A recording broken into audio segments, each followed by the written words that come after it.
Hello everyone, welcome back to All PC Geek. I hope you're doing well.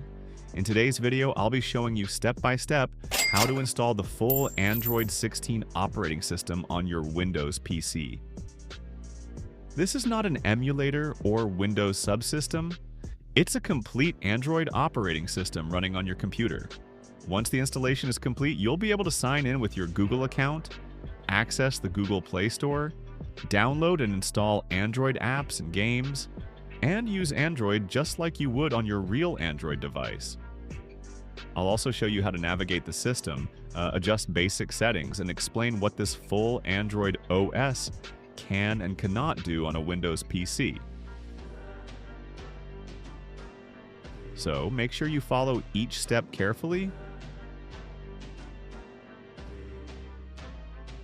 and let's get started.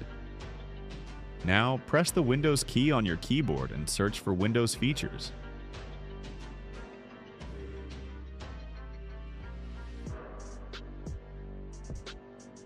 When it appears, double-click on it to open. Next, scroll down until you find Virtual Machine Platform. Check the box to enable it, then click OK.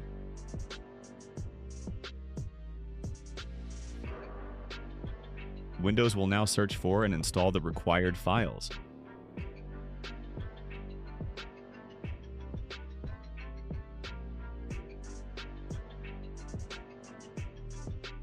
Once the process is complete, restart your PC to apply the changes.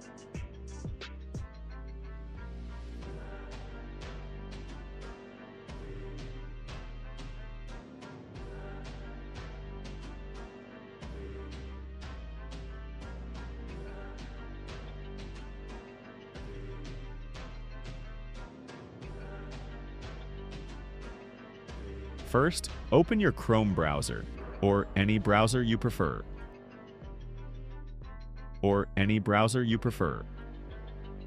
In the search bar, type Android Studio Download and press Enter. Once the page loads, click on the first link. This is the official Android developer website.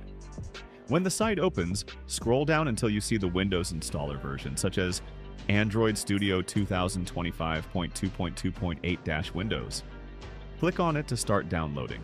The file size is about 1.5 gigabytes, so it may take some time depending on your internet speed. Once the download is finished, open Windows File Explorer, go to your Downloads folder, and locate the Android Studio installer. Right-click on it and select Run as Administrator. When the installer opens, click Next. Here, uncheck Android Virtual Device. We can install it later if needed. Then click Next again. You can choose whether or not to create a desktop shortcut.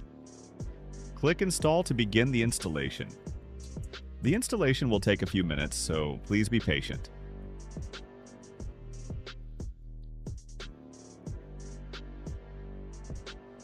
Once it's complete, click Next, then Finish. Android Studio will launch automatically. On the welcome screen, click Don't Send when asked about usage data.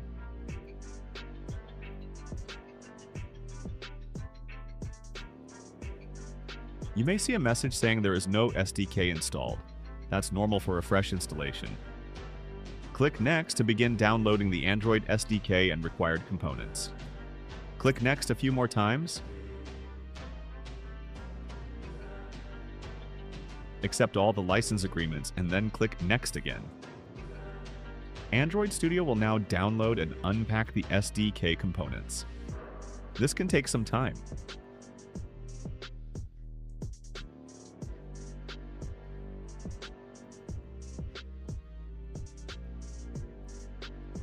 If the download fails due to a weak or unstable internet connection, don't worry. You can cancel and continue manually in the next step. If your SDK downloads successfully, you can skip the next part.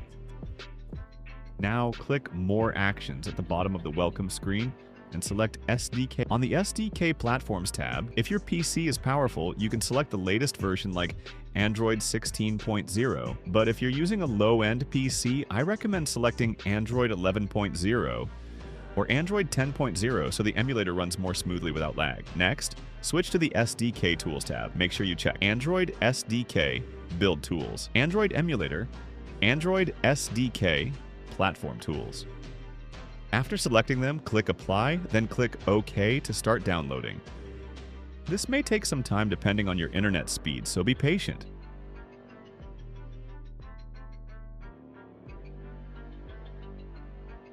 Once everything is installed, click Finish. Now let's move to the next step. Click on More Actions, then select Virtual Device Manager. At the top left corner, click the plus icon to create a new virtual device.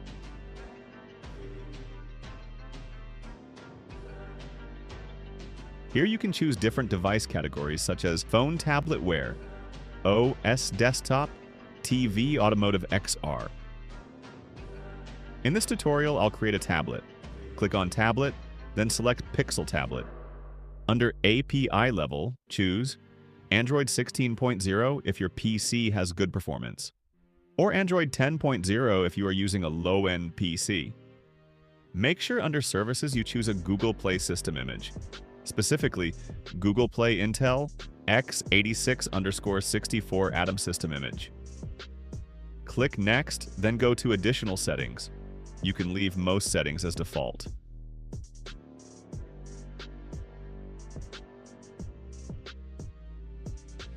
For better performance, you can set CPU cores to 4, set RAM to 4 GB if your PC can handle it. Then click Finish to start downloading the system image. Again, this may take a while depending on your internet speed.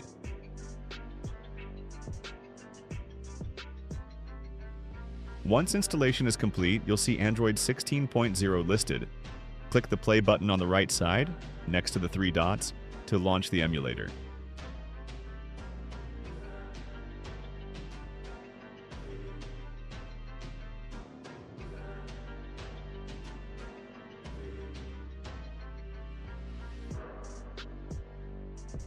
After it boots up, open the Play Store. Sign in with your Google account. If you don't have one, you can create a new account, just like you would on a normal Android phone.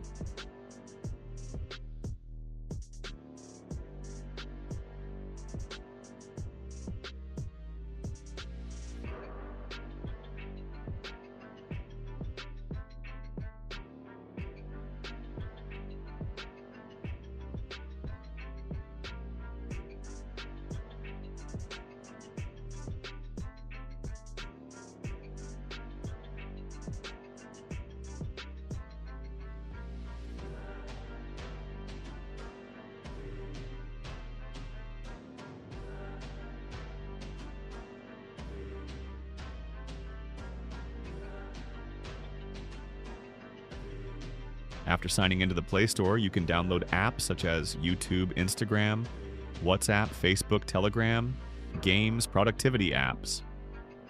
Testing apps for development. You can watch YouTube videos, stream content, browse the internet using Chrome, install and test applications, and even play supported Android games. This virtual device works almost like a real Android device, and it is especially useful for app developers testing applications, content creators demonstrating Android apps, users who want Android apps on their PC testing compatibility before installing apps on a real device. However, keep in mind, performance depends on your PC specifications. Low-end PCs should use Android 10 or 11 for smoother performance. Heavy games may lag if your RAM or CPU is limited. Virtualization must be enabled in BIOS for best performance.